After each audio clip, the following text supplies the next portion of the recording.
Oh, yeah. Karen, are you eating corn dogs tonight, Karen? Is that a corn dog you're eating there?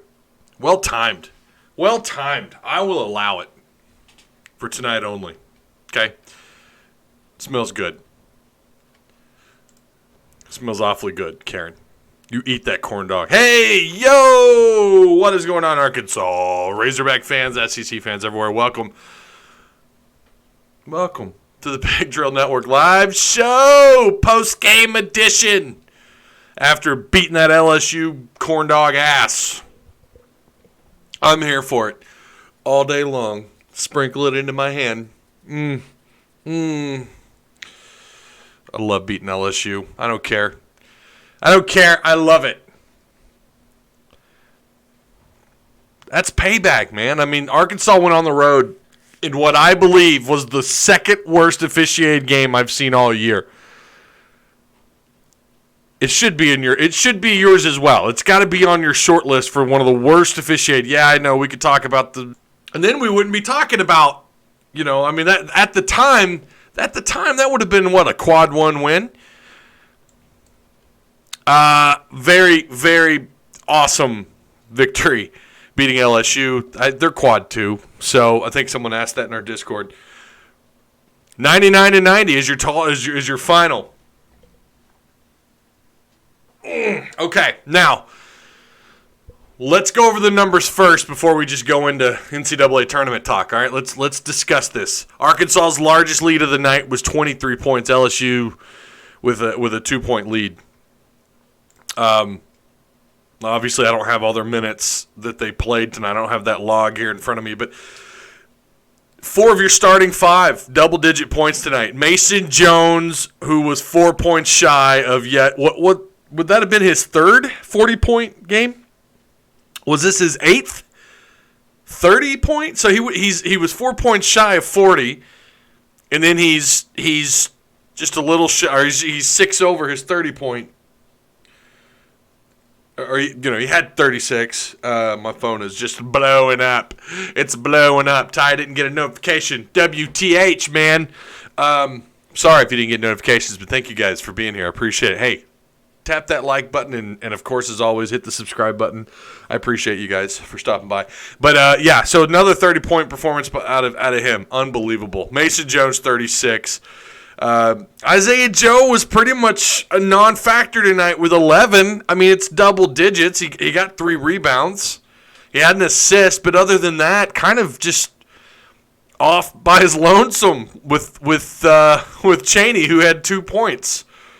But I mean, let's not act like that. Like I said, I'm okay with this if you're winning ball games because it shows you just how effective Jones and Witt.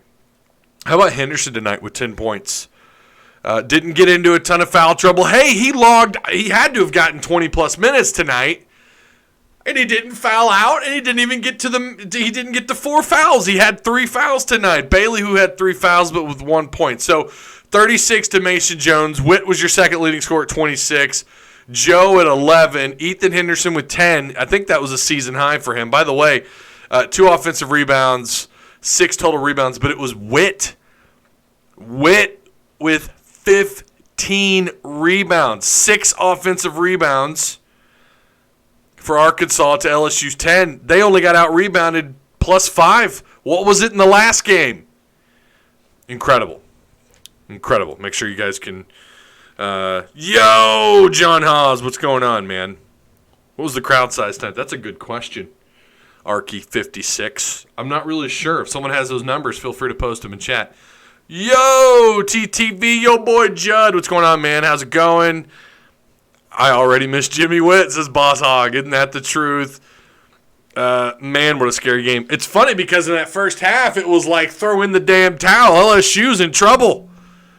And then, like I said, you had that huge 20-plus point lead, and it didn't seem like LSU was going to tap into that. They weren't going to start carving away at that. And then they adjusted to full court pressure, and then, I mean, you saw what happened. They were able to, I think at one point they got it down to 8, right? Wasn't that what they got it down to in the second half? So Arkansas shot 50% from the floor. I'm telling you, they're shooting so much better from the floor. But 28 of 56 there, 7 of 21 at three-point range, 54 free throw attempts at the line.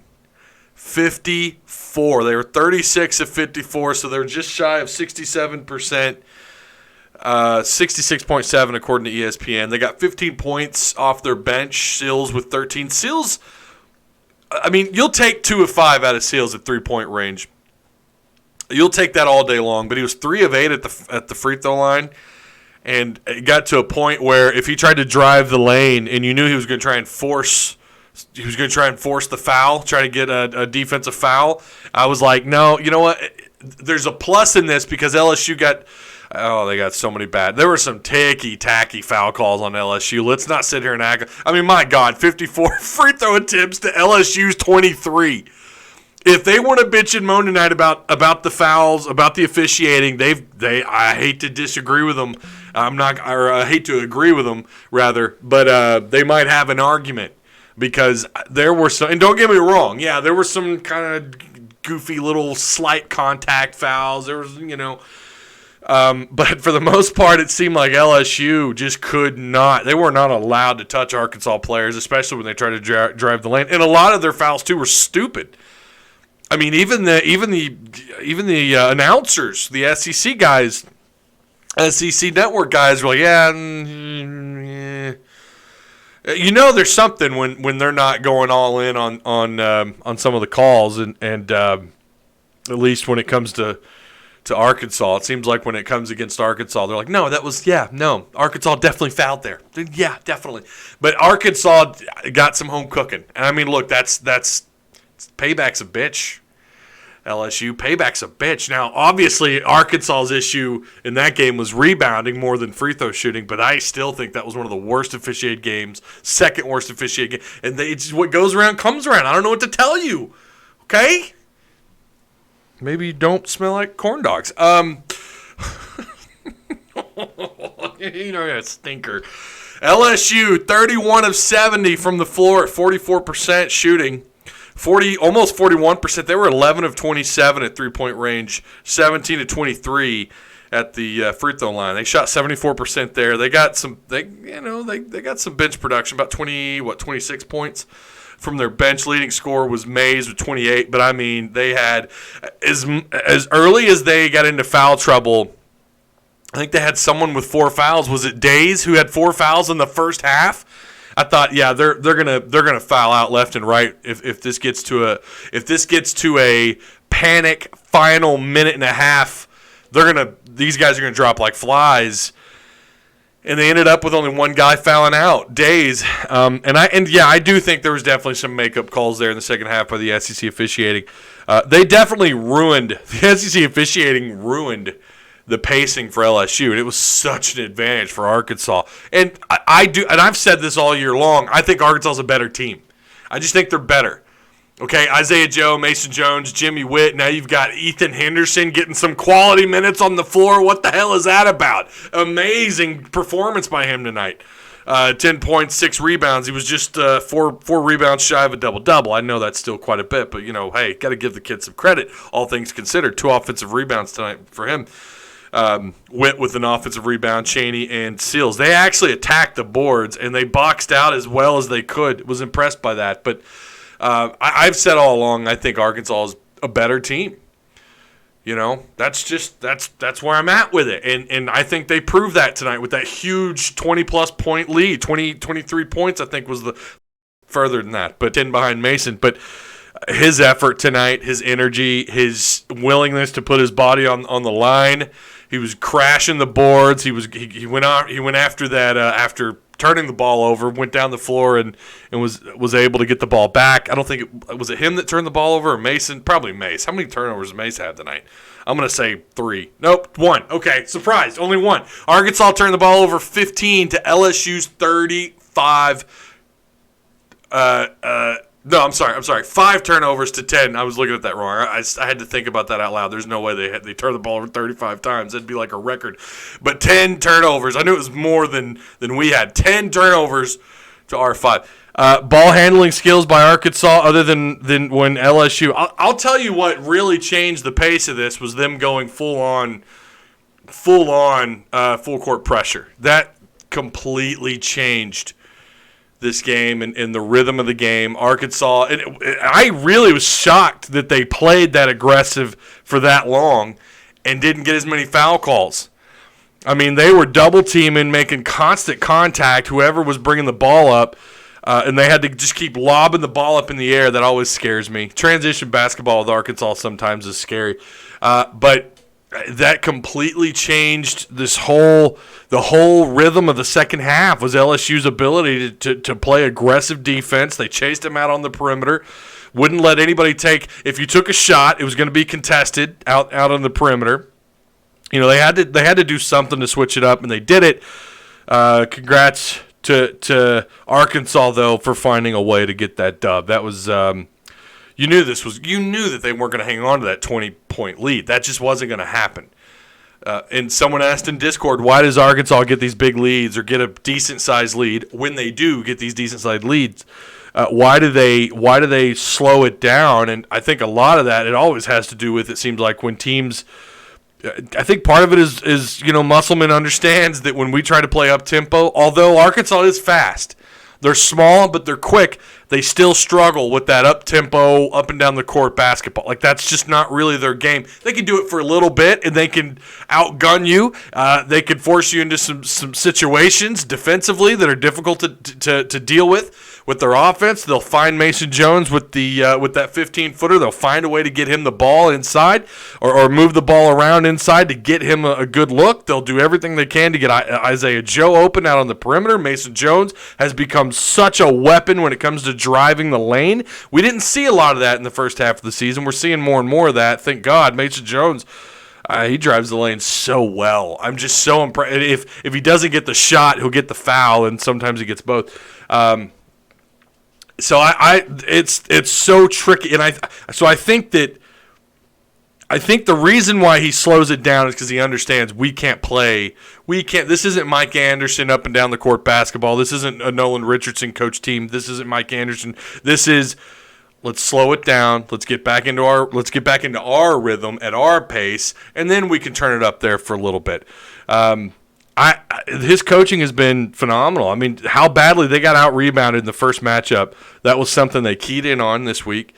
And you saw the changes. They just, and then look at the open, uncontested shots with Seals. Mason Jones, I think, had one or two. Isaiah Joe, like, they were finding ways to get open out on the perimeter, too, which is something they struggled to do against LSU the first time around. They had to settle for a lot of inside. I think, if I remember right, that was a game that Witt kind of came out. I don't remember who shined in that game. I mean, again, it was a good ball game, but terrible officiating. It didn't lose you the game. I mean, we can go into that at another time, but it didn't help, and it was a hurdle that Arkansas couldn't overcome. And I think that was a lot of what happened tonight against LSU, or for LSU. But Arkansas forced them on their heels for almost, I would argue, 70% of this game. LSU just couldn't keep up with the great shooting. When you shoot 50% from the floor, holy crap, how do you defend that? How do you, and a lot of those shots were contested. And I find it interesting to remember we used to talk about how Witt would try to maneuver inside the paint, find that 15-foot shot somewhere around there, and then would take on, it didn't really matter who was in his face. He wasn't afraid to take that shot. And you saw that tonight where LSU was like, all right, we're gonna put someone big with long arms on you, and we're gonna force you into taking bad contested shots. And he did that, and he was still making them, and he wound up with 26 points. I'm gonna say it again. Witt is really my player of the game. I know Mason Jones had a great game. Anytime you drop 30+ points, that's incredible. 2 steals tonight, only 1 turnover, 2 fouls, 3 assists, 2 rebounds. But Witt with 15 rebounds, 5 assists, 2 steals, 26 points, 1 turnover, 3 fouls. He's my MVP tonight. And I think I've got stuff falling over in my room here in my studio. I think he's been that third. He's been that guy that you can lean on most of the season. If Isaiah Joe is struggling or if Mason Jones can't get into a rhythm, Witt's been there. Really glad, too, to see Ethan Henderson starting to come along and get some quality minutes on the floor. I was screaming at the TV over the 8th straight. Oh, my gosh. And you make those, and this was never, like, that final minute and a half isn't as stressful. If you make your shots, was it 8 straight? I thought it was 10. That was ridiculous. Good point, Red Wolves. Auburn losing to A&M. Ooh, anyone have any ideas? Okay. We have misused Jamario Bell all year. I don't know what makes me cringe more, Henderson with the ball or Henderson's hair. Pull that. Yeah, well, I don't know. There was a little bit of home cooking going on, but I ain't going to complain. Oh, I'm not complaining at all. So I think that's going to do it for tonight. Just want to have a quick reaction and chat with you guys. If we make the tournament, Musselman needs a bonus. Okay, really quick, I'll end on this. I think Arkansas, in order to make the tournament, obviously you got to win this final game. And then I think you probably got to find a way to get to 2. You got to get 2 wins in the SEC tournament. That's what I think. I'm probably wrong. There is a difference. People seem to keep forgetting. They're gonna recognize Isaiah Joe as how good Arkansas is with him and how bad they are without him. With him, they're playing some pretty damn good basketball. They're a completely different team with him on the floor. And I think the selection committee is aware of that, and that is definitely going to have that's going to matter for it, to some degree. But you've got to find a way to get these 2. You got to find a way to get this final win here on the road, and then you got to find a way to get 2 more in the SEC tournament. So 3 more wins. I think that gets you in. What does that put you at? 22. So let me pull that up. Yeah, it puts you at 22, and yeah, you also have to keep in mind what these other bubble teams are doing. I agree. Smash that like button for the pig trail. What's up, Blake? Hope all's well. Sup, Ty? I told you I'll keep the faith. Well, you weren't wrong, sir. I missed the game. What was the score? 99-90. It was great. Gotta love it. Make the semis in the SEC tourney. I just think you just get 2 wins. Again, I think Isaiah Joe is kind of that X factor for the selection committee. I think they're aware of what they are. With Isaiah Joe, I don't think there's any question. They are a tournament team. They just beat, and I think LSU is a good team. They're a top 3, top 4 SEC team. And Arkansas was up 23. I really think, again, you hit your free throws. You don't miss those 8 straight there. I think you wind up winning this thing by double digits, and you're not as stressed those final few possessions, those final 2 minutes. You're not as stressed. We knew that was going to happen, though. You just felt it in your bones. So with the Sinners double-double, right? Right, Matthew? Yeah. All right, guys. Yeah, hit the like button, but also, if you haven't already, hit the subscribe button. The Pig Trail Pod was posted today. It's obviously not a Thirsty Thursday episode, so there won't be a Thirsty Thursday. Hog Talk podcast, we'll be recording that tomorrow. I'm not sure when, but if you have any questions, you can get him on. We'll see how it goes. Our schedules are always just never in sync, especially on Thursdays. But looking forward to recording that. It's going to be a good one. Hopefully Arkansas baseball gets this turned around, and so we'll probably talk about that a little bit. And, yeah, looking forward to it as always. So thank you, guys. Like, share the content. Also, shout out to all the Patreon supporters.